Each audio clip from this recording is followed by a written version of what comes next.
Alrighty, hello everyone.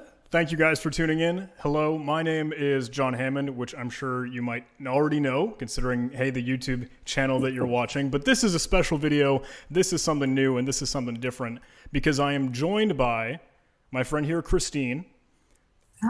I am kind of approaching this as a cybersecurity guy, a cybersecurity person, and Christine is kind of joining this conversation as a recruiter, as a talent acquisition specialist, and as someone that's in the industry. And hopefully we can have a very cool conversation, ask each other a couple questions so we can break down there's a lot of stuff to it, right? There's a lot of stuff to unpack between how does cybersecurity and our industry see talent acquisition and recruiters, and how does that look on the other side? How does talent acquisition kind of deal with us as people that could be hires or employees, employers, etc., back and forth? Disclaimer before we kind of dive into it: we don't represent our current employer, our company. We aren't trying to speak on behalf of anyone. These are just two people having a conversation together so we can all be a little bit smarter on this and help out the community. Hopefully you can get some gold nuggets out of this. But we've been trying to do this for forever, by the way. We've been planning this for months. We have. Yeah, every single time we've tried to record something, either something would go wrong, one meeting would come up, maybe there was a babysitter that wasn't there, whatever the case might have been. We couldn't get around to it. So I am very, very excited to do this. Christine, I hope you are too. Thank you. Absolutely. Thanks for doing this. Cool. Should we just kind of dive into it? I can kind of kick off some questions. Go for it. Cool. So I'm hoping we can do some back and forth, informal, casual, just in getting to know each other and hopefully talking about good stuff that will be helpful for others, my community, your community, etc. My first thing to kind of get us started is, why are you passionate about what you do, about talent acquisition, about recruiting? What do you love about this stuff? Well, that's an easy one for me. So recruiting really is, for me, it's a big puzzle. So I like solving puzzles, and every single one is a different puzzle. And so particularly with this, you're looking at who is the right person for the job, that's available and interested at that time. And also how could they potentially impact an organization? So really it's just putting those puzzle pieces together, and finding the people is a big challenge. Finding the right people is a big challenge. So it's fun. I like that, solving that problem. Cool. That's very cool. What about you? Yeah. Why are you in the field you're in? Okay. So I really like computers, for one thing. That's probably pretty obvious, all kind of nerdy, geeky things. And I wanted to get into programming because every kid, they're growing up, they'd be like, oh, I want to make a video game. I want to hack computers. Yes. So I started to tinker with that, to explore that. And it was a lot of fun. It was just enjoyable. When it turned into more of the cybersecurity, I don't know, good and bad, not just make stuff, but break stuff, I just fell in love with how interesting it was and how curious it was. I feel like I like to understand things and know how things work. I'm very questionable. I am not questionable. I like to question. I'm just inquisitive. And I think that's been a really, really fun thing about cybersecurity, is that there's always something to learn and grow. And I'm always asking questions. Yeah, I assume we have some similarities where each of your days are never exactly the same. Yep. And that's big for us as well. I mean, recruiting, although most people don't think that way, but recruiting has a really broad spectrum of what you can specialize in. And there's a lot to actually try on different areas. So yeah, cool. Awesome. All right. So you were nice enough to go out there and kind of pose your audience and ask them what questions they had around talent acquisition. And you had some really, really good questions, and you have a fantastic audience, a really, really engaged audience. So they posed some really, really interesting questions. Do you want to kick off with any of those to start off with? Yeah, we certainly can. Let me provide a little bit more background and context on that, right? Because you and I have been planning to have this conversation for some time. And I put it out on LinkedIn. I blasted it on Twitter. I just screamed about it on social media. And the response was overwhelming. We have almost 250 responses. How many questions Right. that you want to tackle or I could tackle for both of us to address? And for one thing, I don't think we can answer all of them properly. And Come on. obviously, do you want to? Yeah. No. No. And obviously, I No. think a lot of them are very, very niche and specific. Yeah. And sometimes that's really hard to address. Right. It's interesting because there's no one size fits all answer, but there are also a lot of broad strokes that we can kind of safely say. What do you think about that? I definitely think so. I think some of the questions that popped up, particularly around um, certifications, degrees. Let's talk about that. Do I have to have a certification? Do I have to have a degree? Do I have to have a specific degree to apply for a job? There are a lot around those. And I think those that you really need to look at is not just that specific item, but also look at the companies you're looking to work for. Is this typical with their jobs? Do they all require a degree? Do they all require certain certification? Then maybe you want to go down that path. But there are some very specific ones that were asked that I don't think we can answer, but it's more of a broad topic when it comes to degrees, experience, and certs, because it really depends on that company and what they're looking for. And is that company a match for you? So that's one of the ones I want to talk about immediately, because I think that gets asked a lot. Do I need X, Y, and Z for a job? Well, I mean, it depends on that job and that company, what they're looking for. So that one is important. What about you? Yeah, What do you I, think are I the pulled it important up on ones? the screen. I realize, I'm sorry, I don't know if you probably can't see it. You're just still staring at me, but I tried to bring it up so the video that we're capturing, we can see what some people might have asked. One Yeah. that's kind of interesting, it's asking, hey, are there any, obviously everything echoes what you had said. It's very specific. What about certifications? What about a degree? What about training? And that varies from position to role to company, et cetera, et cetera. One thing that someone asks is, hey, are there any entry-level positions even available, or is that just some myth? everything that I seem to see is asking about, oh, I need 5 to 10 years of experience, or I already need to be some seasoned veteran on this whole concept. Okay. So there absolutely are entry level positions. However, each company is different in the way they view entry level positions. And let's take it a step back. So when we look at job descriptions as a whole, recruiters know it. Let's say it. Job descriptions suck for the most part. Whose responsibility is it to write the job?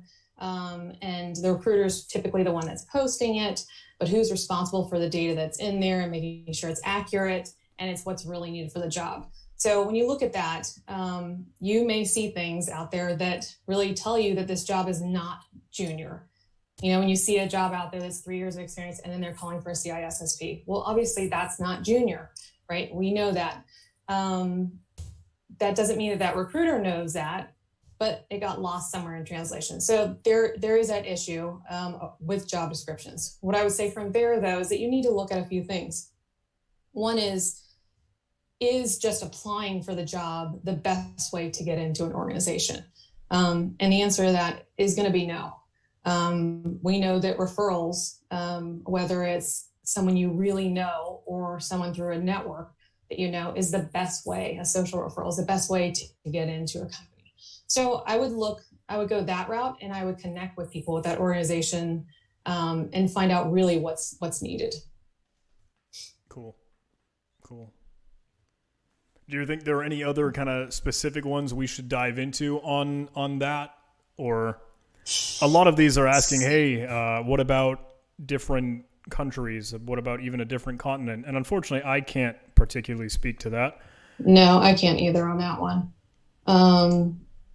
That one's difficult. There was one around knowing multiple languages. I think that's definitely a benefit to an individual if they know multiple languages. But I haven't seen a ton of requirements that require that, but that's just my experience. There was one around what would be your ideal candidate. Oh yeah. And I thought this was interesting because this is kind of a broader question, and I think there's several ways to look at this. One is, you know, one is take a look and Google yourself. Look at what you're putting out there as publicly available information. So what does your image say? Literally the picture you have. What things are you following publicly online? What does your LinkedIn profile say? There are several people that I've connected with that actually their profile talks completely about a different type of role, but they really want to be in cybersecurity. Well, if that's the case, you really need to move your profile to showing up as a cybersecurity profile, even if you're looking for an entry-level role. So the ideal candidate is one that, for me, answers the questions to make my job easier. And what is that? My job as a recruiter is to fill jobs.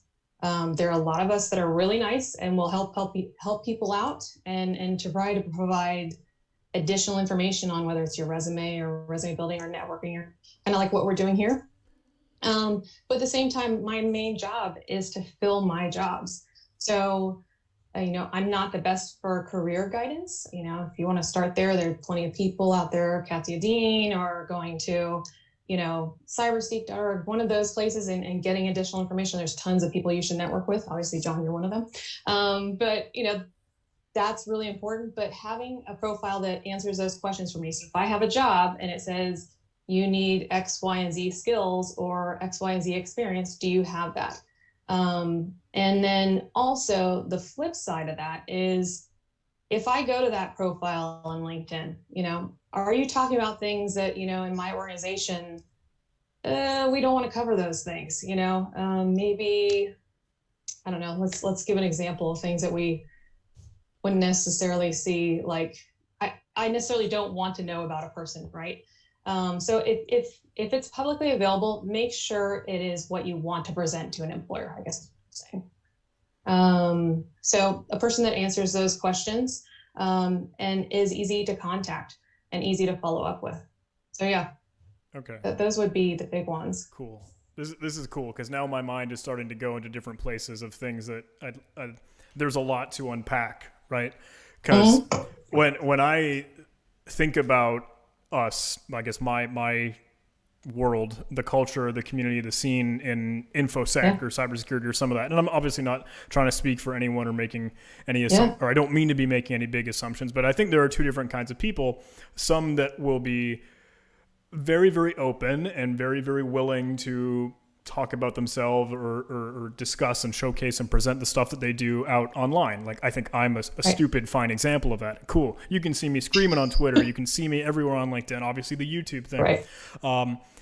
On that same coin, there are some people that really, really want to keep that anonymity and want to remain private. Absolutely. And will work with an alias just because they don't want to be out on the internet.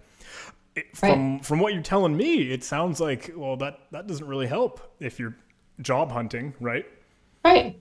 I mean, look at what recruiters do. They're going to do, if you're doing a pen test, do you do the most difficult rabbit hole chase first, or do you do the easiest thing first? The easiest thing to do is to check LinkedIn, right?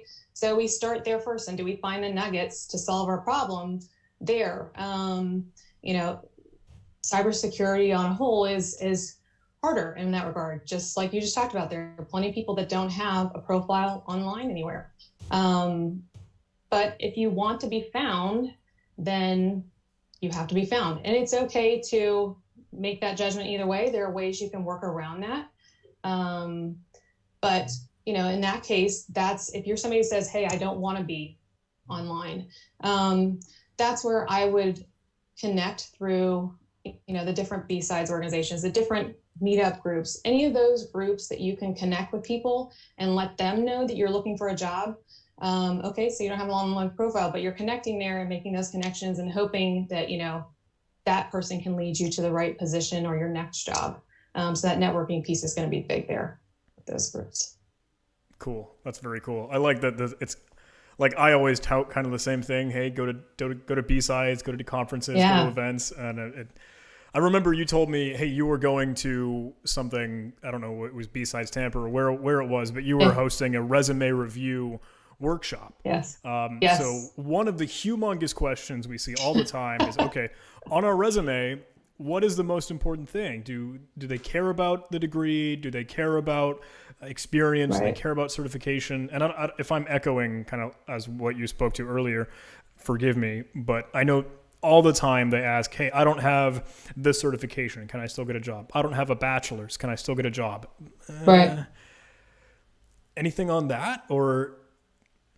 Yeah. I mean, it's going to depend on the company. Yeah. Okay. Yeah. I mean, with the directive that came out recently from the government in regards to moving away from requiring degrees for all positions, I think you will slowly over time see that start to transition. Particularly we know around government contracting, you've got to have those basic qualifications. And I think you'll start to see that change over time. And that's fantastic because there are plenty of people that, a traditional education didn't work for them. That doesn't mean that they're not a valuable employee and don't make an impact in an organization. So when I look at a resume, I take it another step back. I look at immediately, where is my eye drawn? Is there too much information? Do we have 15 different fonts? Is there any white space on this resume? One of my friends, Mike Coney, talks about, your eye looks for the white space. So if your resume is covered in so much text, it's like, where do I even look? Where do I start? So your contact information is so important. Have that up front. Do you have a LinkedIn profile? Great, add it there. Are you active on GitHub? Great, put it there. If you're not, okay, that's fine too. And then from there, your resume really needs to speak to the job that you're going for. So the job you're applying for or going for. So, when you look at this, you're going back to what is the story I'm trying to tell an employer? Does this resume, and it's very hard to look at your resume objectively, right? I mean, even for me, this is like, I have to have somebody else look at it. And you may find you're going to have to go through several revisions, do a Google search on cybersecurity resumes or, SOC analyst resumes and see what's out there online as a Google image and look at them and see which ones that your eye is drawn to and which you're like, oh, like that's way too much. I think it gives you a visual. And then also how they're focusing their careers. Also look in the organizations that you're looking to work for. Hey, do those people in that company list some of the information? Do any of them have them as attachments on their LinkedIn profiles? So you know that they've gotten a job already. So what does that look like? So you've got your contact information up front. Is the degree and the cert a requirement of the job? So if it is, and then you want to list that in there. The first 3/4 of the first page of your resume is the most important. So and I know people don't want to do this because I get the question all the time, do I have to rewrite my resume for every single job? No, you don't have to rewrite your resume, but you may have to move things around on it. So one, you need to know the impact that you've had. Maybe it's a school project. Maybe it's, you're doing Hack the Box and this is what I've done here. You need to know what your impact is in each of those positions and then how it relates to the potential job that you're looking for. So, hey, they're going to require X skill. It's one of the top requirements on the job. You need to say the related information of how you relate to that job. And when you look at, hey, if I've got 10 bullet points, if you're going at John's old resume versus his new resume, which is the paragraph format, but if you're going bullets, you want to make sure that those are in order of what matches the job skills.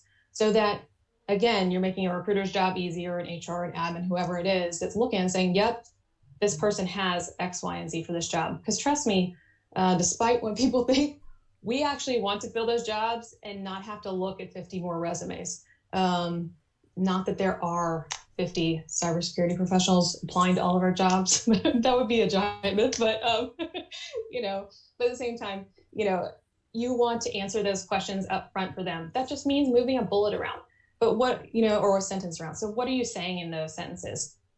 This is important. You need to speak to the impact that you've made versus just the skill you had there.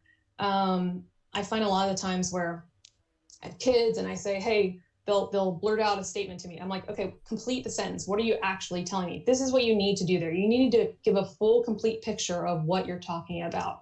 Now, I'm not saying you need to have a 10-page resume. By the way, I don't go by the standard of having a 1-page resume. Don't follow it. 2 pages is fine. If you have more experience, longer is fine as well. But the first 3/4 of the first page is key to speaking to the job. Cool. So it was a really long-winded answer for answering the question. No, I mean, you threw in a really good one, because people are always going to ask, like, how long should my resume be? And I know it's like a silly and annoying question to probably hear or ask, but 1 page isn't, I don't think, enough. 3, you kind of sometimes, I don't know if you could ride the line of just looking like a jerk, or I don't know. 2 is perfect, you're saying? Yeah, 2 is fine. I mean, look, when I get a PhD resume, because typically they're a lot longer. It just depends on the person, their years of experience. If you look at a federal resume wants every bit of detail for you to not leave anything out in your experience. When you're looking at a tech company, they're probably going to want a shorter resume. But you want to make sure that you're not leaving out things that are required in the positions that you're looking for. Cool. So yeah, that's key. You mentioned hack the box though, and that kind of raised my eyebrows, because do you think stuff like, obviously a lot of us like to train, like we like to play, we go through all those exercises and those war games. Is it worthwhile putting in like, oh, my rank on hack the box is this, my try hack me thing is this, or does that useful? Do some people even know what that is or care? Yes, it depends on the level of the recruiter. Okay. But, so you're doing 2 things with that. One is you're showing that outside of my job, I'm interested in what I do. So that's one piece of it. Another thing is that you're providing additional keyword and Boolean capability when you add additional words to your resume. So if I go and look at, I'm going to do a search for people who are doing that. Obviously, it depends on the type of recruiter you are, right, and the company that you're working for. But I'm going to dig deeper for those those different keywords, and put those in my searches. So if you have them, you're going to pop up in my search. Cool. Yeah, it's important. Okay.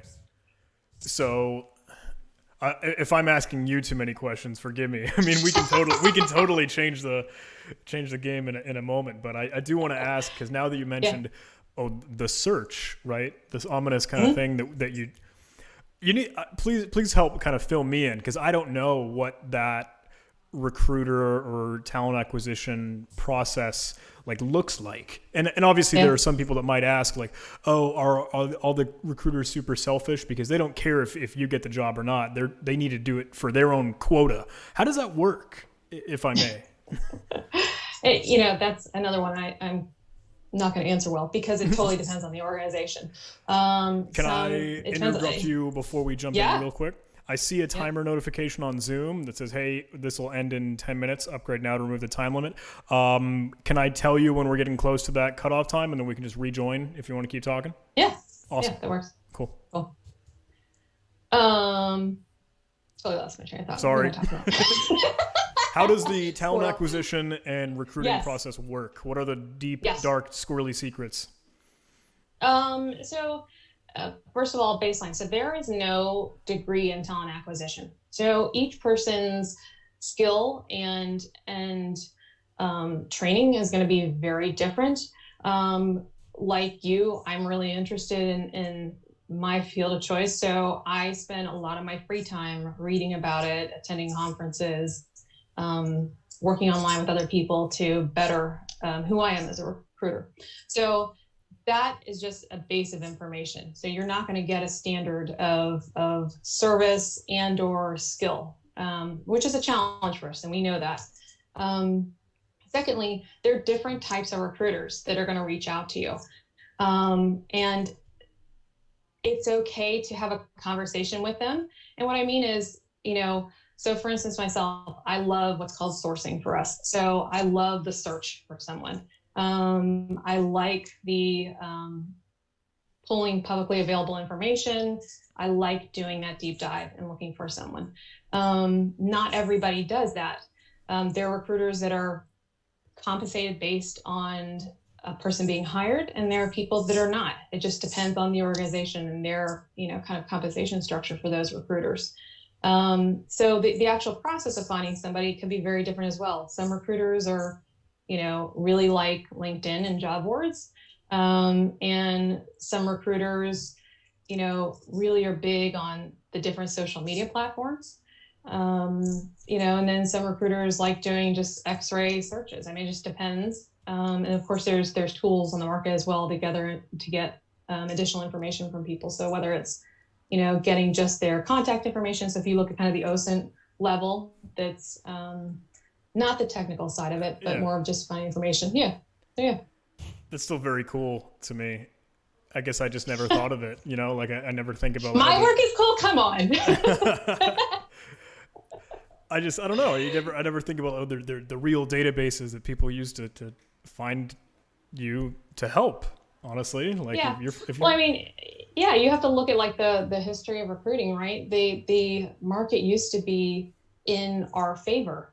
Now with the internet, you have to be fast and smart about what you're doing, and particularly with, a group of individuals that may or may not be online, and are also getting contacted left and right by different organizations, and for positions that may or may not be right for that person. So we won't go there, but no, that's a challenge.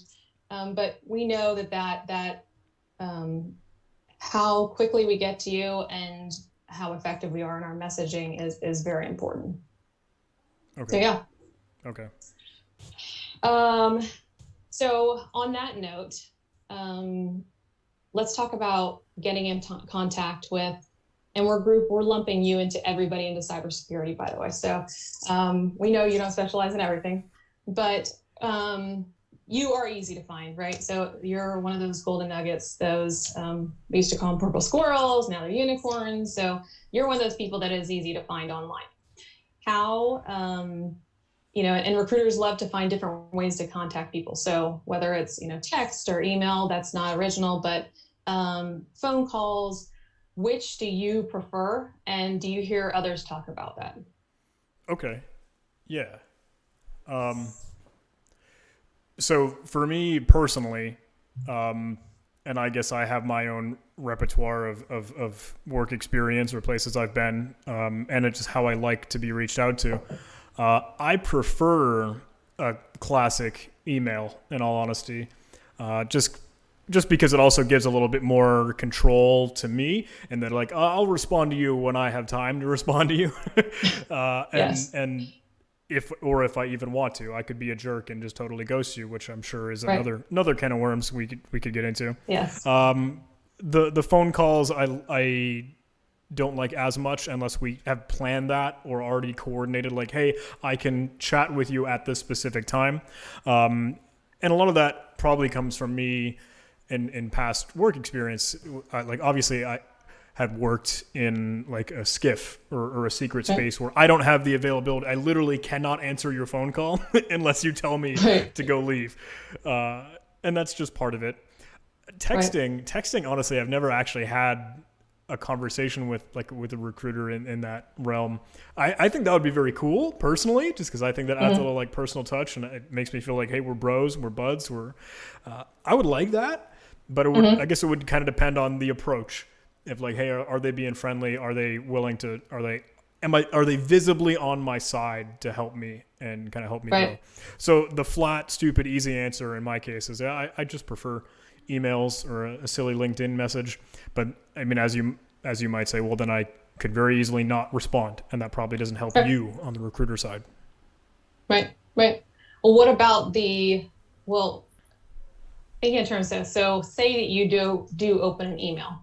Are there things that immediately when you look at an email are going to turn you off or are going to potentially turn you on to actually reading it? Yeah. Okay. Truth be told, right? Transparency. I am a greedy guy. Like first thing I'm going to look at is the salary. Like absolutely the first thing I'm going for is the number, is the compensation. Because sure, we're talking about cybersecurity. We're talking about red teaming, pen testing, adversary emulation, blue team, SOC, CISO. I don't know. All that stuff is typically a well-funded industry. Right. So if the number is not either where I'm at or close to it, and they're giving me other benefits. Okay, remote work is something that I personally care about. That might differ for some people, and obviously in the different situation, maybe someone has a family that they want to be either close to, or they care more about benefits than specific day-to-day compensation, etc. That is my immediate eye grab is the salary and the number. So I need them to tell me. If that is not included, I will either ignore you or wait a very, very long time and then be like, oh, hey, actually, what was the salary on that? And I'll be direct. I'll be like straight up like, I'm not going to give you the time of day unless you can be honest and tell me what it is. Truth be told, that's my transparent answer anyway. Yeah. So, I mean, when you look at that, there are a lot of organizations that don't allow recruiters to put that information in an email.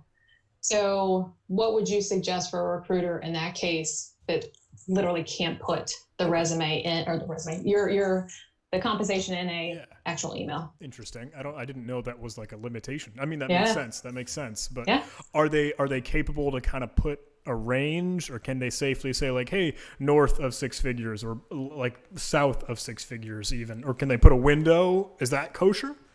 It depends on the organization, right? Okay. Right. So it depends on how you're allowed to phrase it.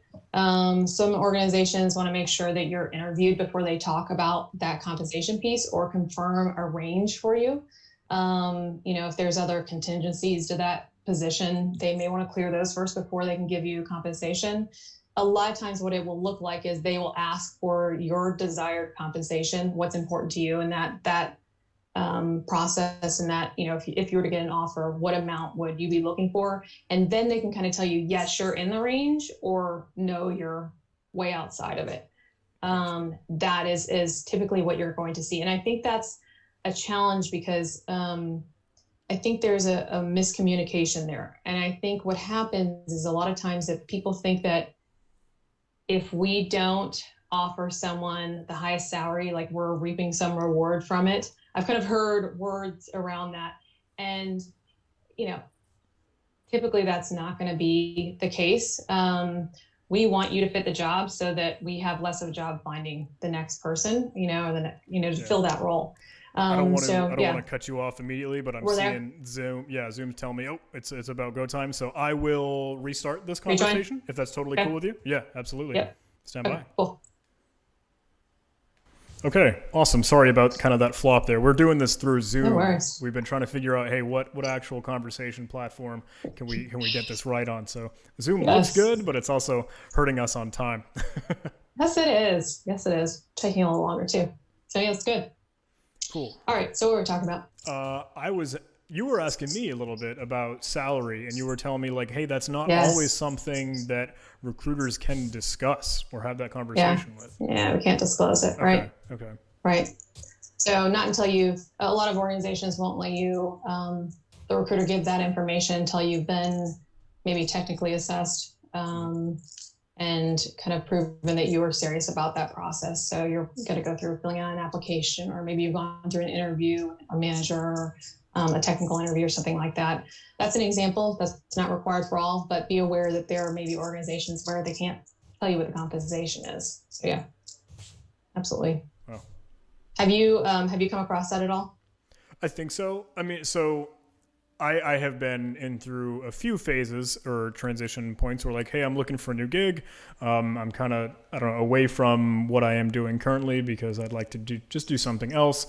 And there's something that looks interesting. I'll wade through a couple or whatever I see or whatever pops up that seems to be like, this looks like the coolest fit. This looks like the best number. This looks like the most comfortable working circumstance and situation. And then I will ask just the others, if there are in that situation, can you compete with this? Not directly, right? I'm not going to obviously tell them, oh, I have this other offer. What can you do better? Is that a tactic, by the way, before I forget? Is that something that works, or is just kind of a jerk move? I mean, if you really have another offer, I think being honest with your recruiter despite what Google says when you do a search for recruiters are what they say, we actually are humans and want to do our job. So, if you have other offers on the table and you are looking at them, yes, we want to know that so that we can make sure that not only we're meeting your demands, but also we don't want to waste our time internally if you're really seeking other opportunities. And that's not to say don't do that. You should look around and see what is the best fit for you. Because if you, as we know, if you choose the wrong thing 6 months down the road or a year, you're going to move on. So you should look at other opportunities. But yeah, be honest with the recruiter about that. Okay. Yeah, I would just ask directly if they hadn't provided I would ask about the salary, but. Yeah, that makes sense. So there's a lot of talk in the talent acquisition community about AI. We know it's not AI. We know it's not, but it's one of those terms right now that's the it phrase. So technically machine learning, I'm not saying it's AI. We'll start with that. But there are a lot of tools out there that will gather additional information on a person. I'm not saying illegal, but will provide us additional information on who you are, right? And we can see groups that you're in, different pictures, things like that, information that's available online. How do you feel about an organization, having this profile on you when they reach out to you? Okay. Yeah. My opinion might, I guess, be different from others. Again, the disclaimer that I have to put, right, just as kind of who absolutely. I am and others. Personally, I put out stuff into the world and the internet and the socials because I like it and I'm proud of it.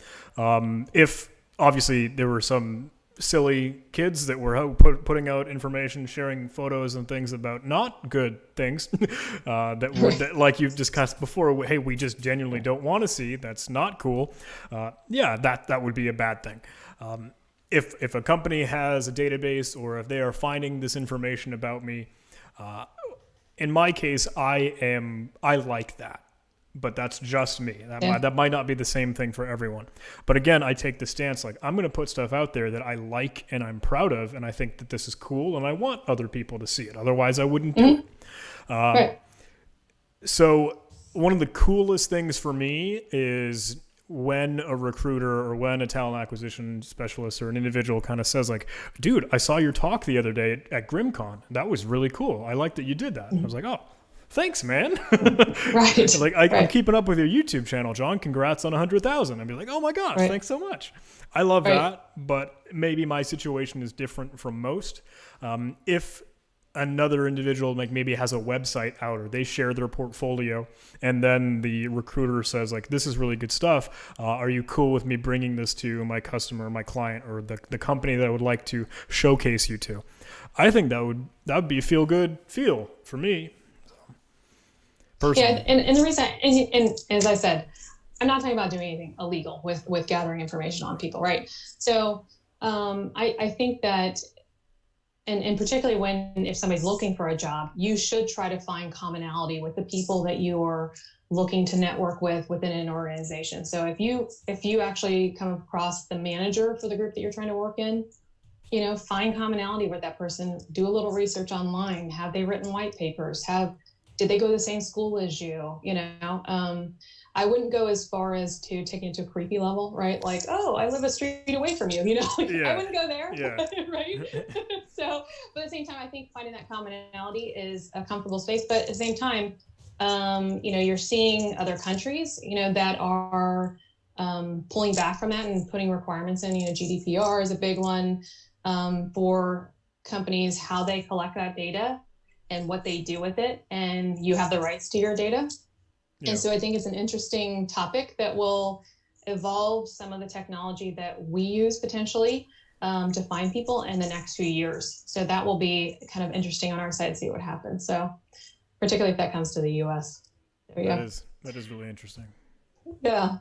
So another one of the things that we talk about is, this is a really broad topic, but there's a big focus in talent acquisition around You can call it brand, talent attraction brand, and EVP. So really what I'm saying is, what of the information that a company puts out there is really important to you, and or to anybody that you've talked to.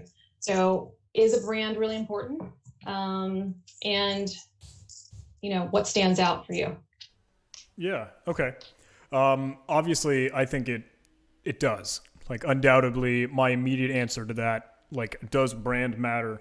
Like, yes. Yeah, straight up. Like, obviously, someone will be like, hey, I want to be the next Google or Facebook or FANG, the whatever the giant companies, or whatever that acronym is for the cool hip places to work and be a part of these days. Yeah, that's real. Like, that's super real. Maybe some people have a different opinion, or they just don't agree with what that company is doing, and they're like, no, hey man, GTFO. I'm not into that. But if you look at my world is a lot of different defense contracting gigs. If you're a big fish in the pond, then you're attractive, right? Without naming specific companies, like, there are obviously ones that'll be like, hey, you're a well-known name, and that would be kind of cool if I were there and a part of that. On the other realm, and this might be different for different people, if they're more interested in a startup or a smaller company or something that's just kind of still growing or budding. I remember having a conversation with a friend of mine that's doing some startup things, and they wanted to chat and be like, hey, John, would you ever be interested in doing this thing? I remember even just in my head, like my philosophy was like, oh, I'll have this conversation with you because you're a buddy, you're a friend, but I don't know what you would have to offer me because you're so tiny. And that's a jerk thing to think, but I think it's real. Like that's a conceptual thing. You're an unknown, right? Yeah. But they're an unknown, right? Yeah, that makes sense. There may be, I hear, this is interesting, I think, in my mind, because obviously if you're a ginormous conglomerate, they could say, I know the phrase, there's such thing as you're too big to fail.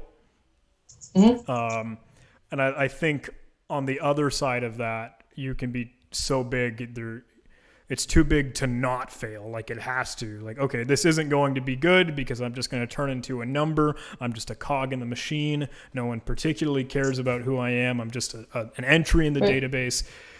It's all over the place. Maybe I'm sorry, I'm not giving you a good answer because there is no good answer. I think it's partly personal preference, right? Yeah.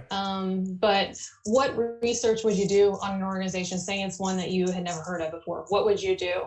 Okay. To go out and research a company? Yeah, I absolutely do a Google search. I look at Wikipedia pages because that's always like the first thing that comes up, and whether or not that's accurate or not. But I like to look for news articles, because if I can see, like, hey, this company just did whatever X incredible thing, their growth is going crazy. Who knows? That's very cool.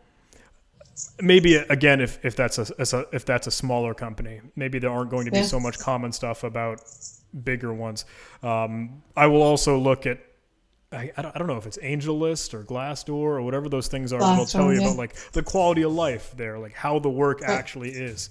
Are you cool with the management? Or is it, I don't know, do they provide the benefits that you would be actually expecting and were promised? Right.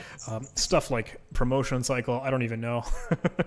It's just cool to get other people's opinions, because sometimes you don't always have that insight.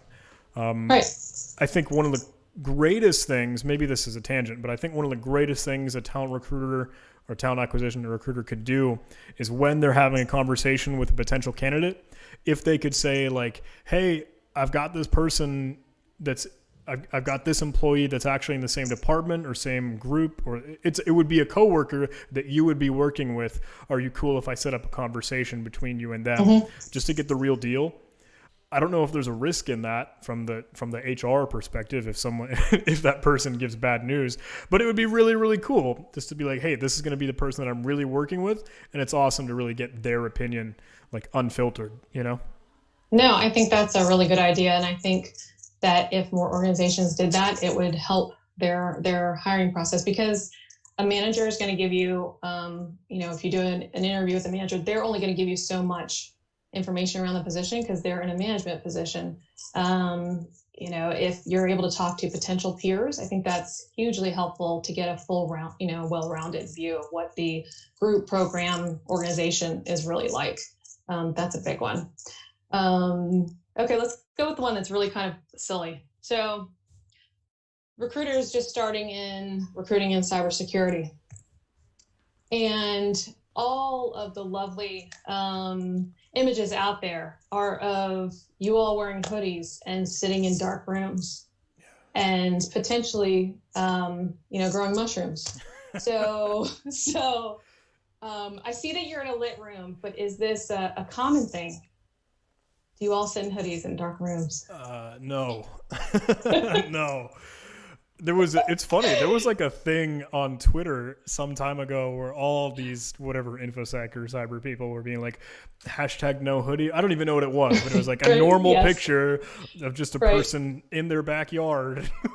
Right. Here's sunlight. No, we're not. And maybe there is a stereotype that could be true to some extent in some crevice or enclave, but there's absolutely not all of us are that. And some of them that are incredible and super cool. Yeah. And like the nicest people and the smartest people you could ever know. Yes, I know a few very well, so yes, I'm familiar with that. Awesome. Oh, goodness. And so another one is that, I think recruiters get really comfortable with a particular platform. So as I've told you, LinkedIn, that's easy, right? I know not everybody wants to be on LinkedIn, particularly getting all their end mails, right? But let's talk about some of the other platforms that are out there. So Twitter, Facebook, Instagram. I know the answer to this, but where do you see that there's some generalizations of individuals in the cybersecurity world where they are, if they are online, or are they spread out? Yeah. You mean you've already said like, hey, I know the answer to this. Yeah, Twitter I think is where a lot of the InfoSec folks go, and it's interesting. I mean, how do you have a cybersecurity community on Instagram or TikTok? I don't know. Yeah, well, that one you shouldn't be on, but So, I mean, hey, there are several that I follow on Instagram, so I'll take that. Definitely, they're the ones that are more vocal. It's helpful on Twitter. Mm-hmm. There's pluses and minuses to that, right? Because you're getting into somebody's personal opinions, but hey, that's what they're sharing there. But definitely, I think that's an interesting way to look around. I totally thought you were going to ask me, like, how would you feel if someone, like, asked you about a job on Twitter? I thought you were going to go in that direction. I was like, I don't know. Is that something that would be done? Of course. Yeah. Yeah. I mean, I'm not going to say every recruiter is going to do that. There may be company policies that say, no, you cannot reach out to people on these platforms, so I can't speak for every policy, but absolutely, if the platform has a messaging capability, and you can figure that some recruiter will probably reach out to you on there. I think there are a few out there that people can remain anonymous on, right? The big ones are going to be whether it's Twitch or whether it's Reddit, but reaching out to you on those. So you're not sure how you feel about it? Not yet, honestly. I don't know. Part of me would feel like, hey, this is weird. Like, this isn't the right place. It's like asking like a strange and appropriate setting in like a real world event. Like, I don't know. We have to think more on that one. Yeah, sorry. So, sorry, people. John just wants emails. All right. Okay.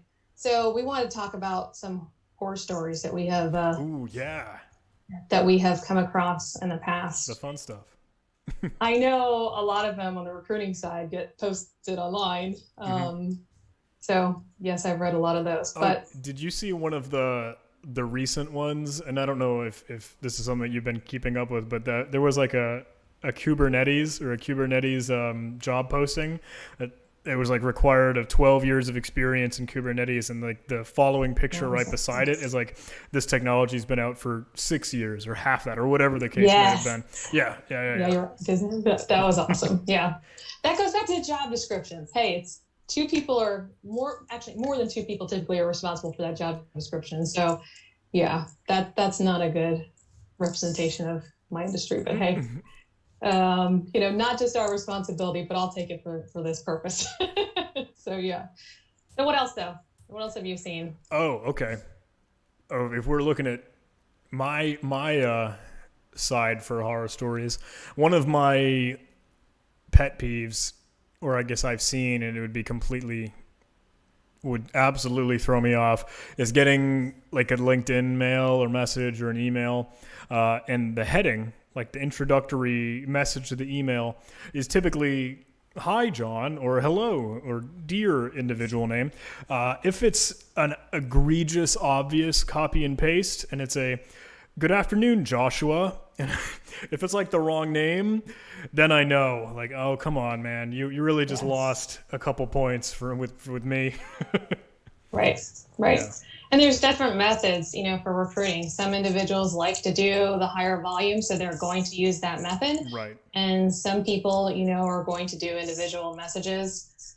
There's no standard there. And it works for some organizations in one way and, another organization. So yeah, that can be a turnoff for sure. One of the things that I see a lot of is that from my side, and have seen in the past, is just kind of that ghosting aspect. Yeah. So something happens during the process.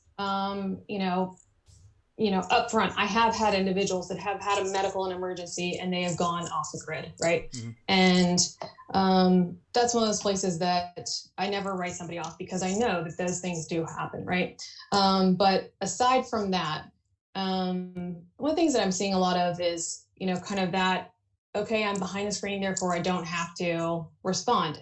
And you can respond to that by saying, hey, your upfront message to me wasn't very engaging, respectful, X, Y, and Z, right? So it didn't fit me, so I don't need to respond. But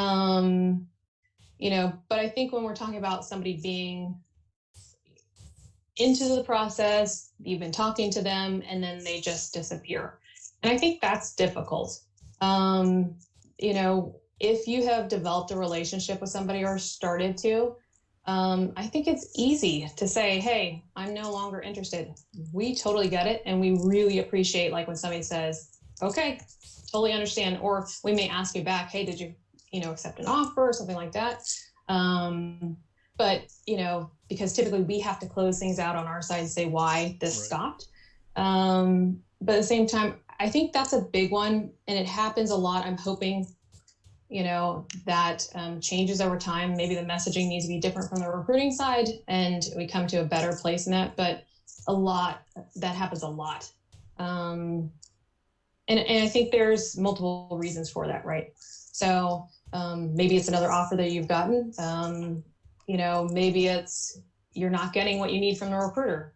There can be multiple reasons, but I think it's okay to just send a short email or just let the person know, hey, I'm no longer interested. So what are your thoughts on that? Yeah. You can play devil's advocate. I agree with you. In that, like, hey, I'm human and I'm fallible, and I'm victim to that too. Like, I've certainly done that. If just that, hey, my life got too busy and I didn't get back to your emails. But if anything, I could have just sent off a one-liner like, look, I'm really sorry. I kind of dropped the ball on this. I don't think I want to move forward. And I mean, that's all it takes. And I hate to do that just because it makes me feel like a jerk, but I know it's real. Yeah. And in return, talent acquisition should do the same thing for you, right? So if you're no longer being considered, we need to make sure that we're letting you know that as well. So that, there's two sides of that for sure. When that is the case, if there ever is a look, I'm really sorry, we're just going to be looking at other candidates. I think that is best done in a personal message in an email. If it's an automated thing, then it's just like that's a knife to your heart. Yeah. especially if someone's really, really looking, and they're desperate is not the right word, but they're eager and they really want something, Right. That kind of sucks. So. Yeah. I mean, I think, myself just going through, I've done talent acquisition for a long time, and just going through a more recent job change, even though I'm around it all the time, you do get desensitized to the feelings around that. And let's be honest, you're not thinking about it unless you're in that situation. And so, I think talent acquisition needs to look at that honestly and realize that there are people on the other side of the screen, and that's important. So, I mean, that brings up a really good point. There was another piece to that that we kind of haven't talked about, but I wanted to cover because I've seen a lot of information online about when you apply, kind of how you get sorted. Potentially there's 150 people that are qualified, right? So we're going to have this hypothetical situation, okay, which doesn't almost ever happen. But so with that, when you apply to a company online on their website, you're going to go through typically either a CRM or an applicant tracking system. One is based on engagement with you. One is based on really tracking you through the application process through to hire, and all those workflow statuses. Some organizations do have tools that will filter the individuals that come in to the jobs. So it will look for keywords in your resume. It will know, some of them are using AI, so it's not really AI, but some of them are using tools to say, hey, we know that you have successfully hired these people in the past. These resumes look like this type of a person. You potentially want to hire these people or look at these people. So some organizations have those tools. There's not a standard of that. Some companies just have literally an apply button. You fill out your information, and then you go into a bucket of people, no matter how big or small it is. And that's up to the individual on the other side inside the company to review all those people. So there definitely is. I've seen a lot of kind of subreddits around that lately about, hey, every company has, these filter where they filter everybody out. That's not the case. A lot of times it's manual. So it just depends on the company.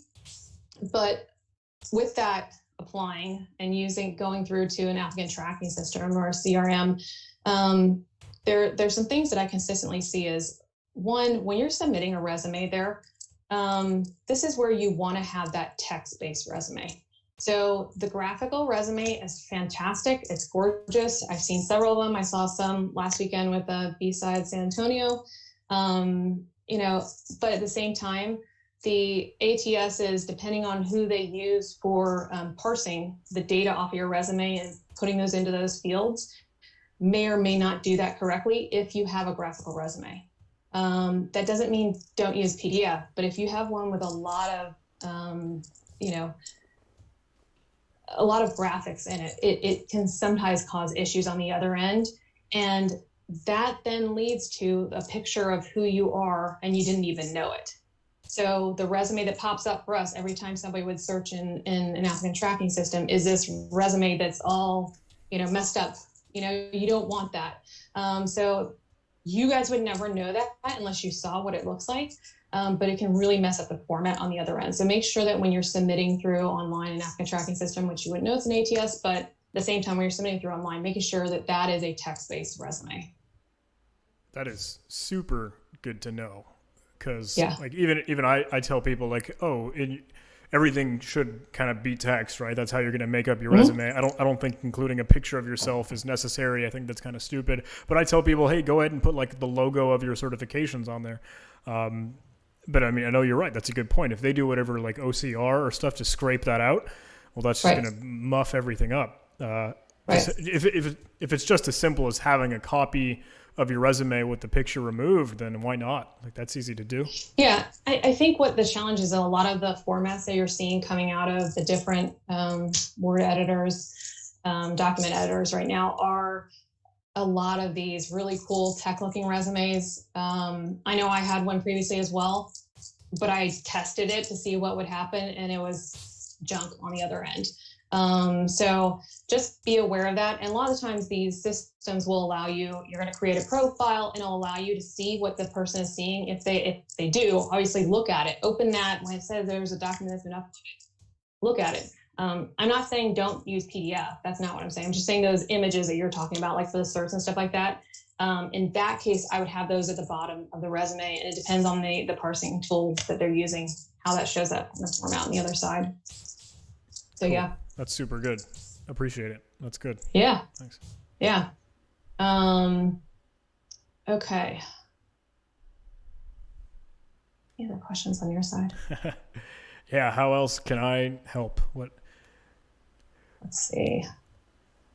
You asked me a question. What's a big turnoff, or is there any? And I kind of gave you some of the approach. Is there anything that if I could turn that question over to you, what do you hate to see, or what is really not going to work? Are there any egregious ones that you say, oh, nope, sorry? Let me think about that. We're talking like specifically resumes, or, Yes. I can help narrow that, I guess, a little bit. Yeah. I think it goes back to just basics before you even look at the content that's on the resume. Okay, if there is same sort of thing on formatting. Spelling. Same formatting, spelling, multiple fonts. Gotcha. I happen to be a visual person, so it doesn't mean I won't read it. I will, but at the same time, I may drag through it if it's more difficult to read. Those and ones that are so long and don't need to be. Gotcha. Okay. There's some stuff you can cut off in your resume at a certain point. I worked at, Office Depot and, in high school, there's certain details that you don't need on your resume unless it's really relevant to show, look, I've been doing this forever. Like you, John. I don't know. I wasn't recruiting in high school, so but at the same time, I see that on resumes frequently. The one exception to that, I would say, is that if you have held positions like student government, say you've done things that show maturity, interest in your field of study.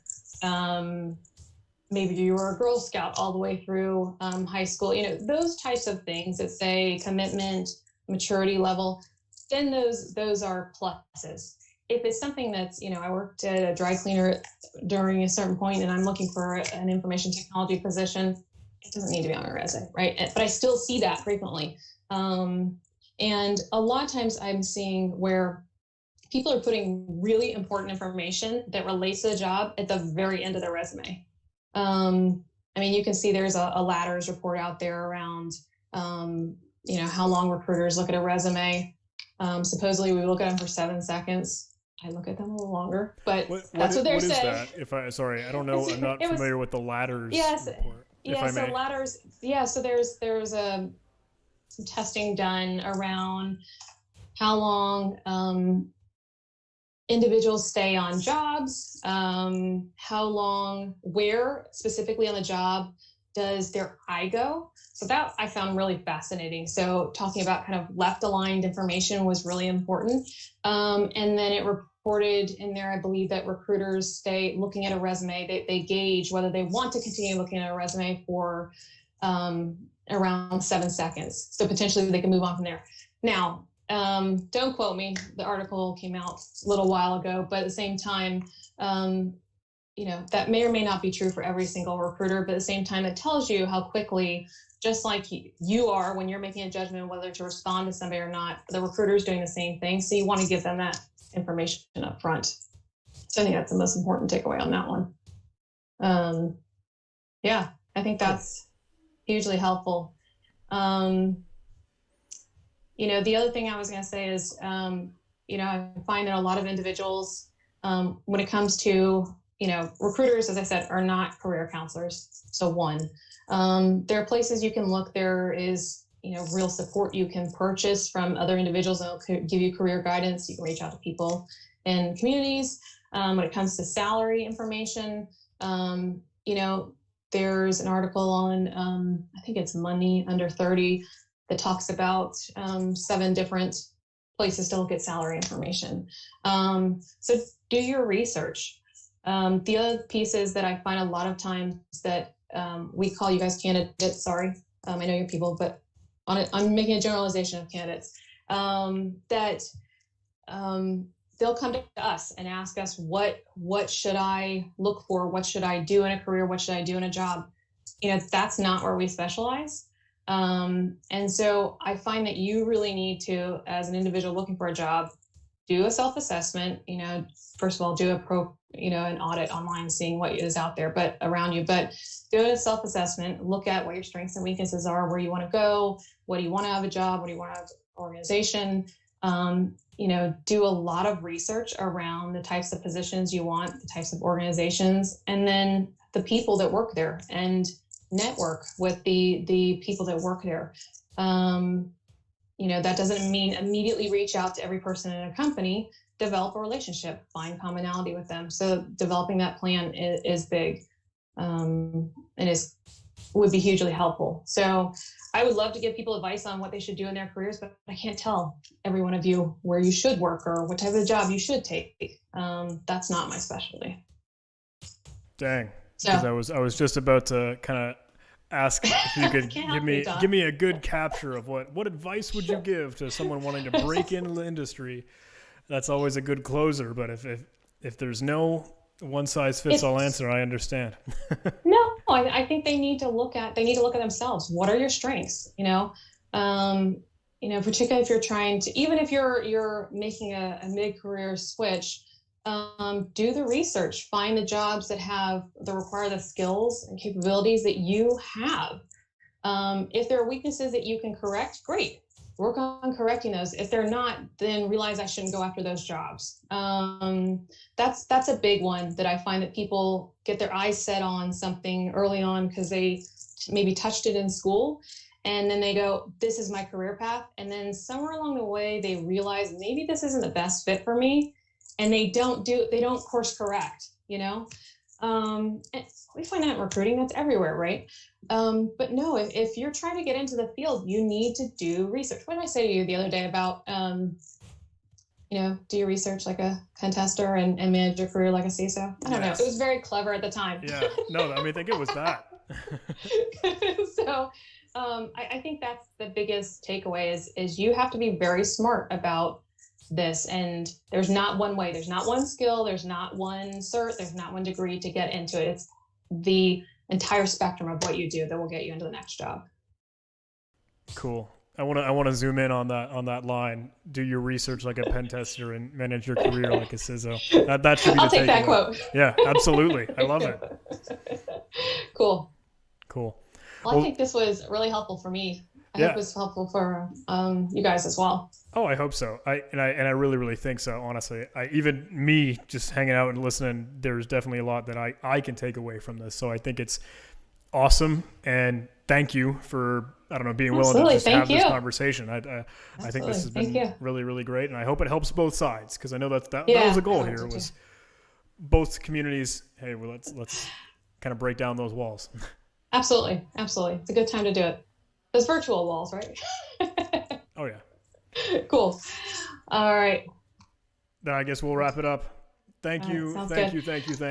I can't say it enough. I am grateful because what we've done with the cheesy YouTube channel, right? When I get to put this out online, we broke about 100,000 subscribers, which is a milestone for me. That's huge. I'm super duper grateful for it. But I hope and hey, you've got that takeaway. Your voice is going to a lot of good people. So I hope. Thank you very much. Absolutely.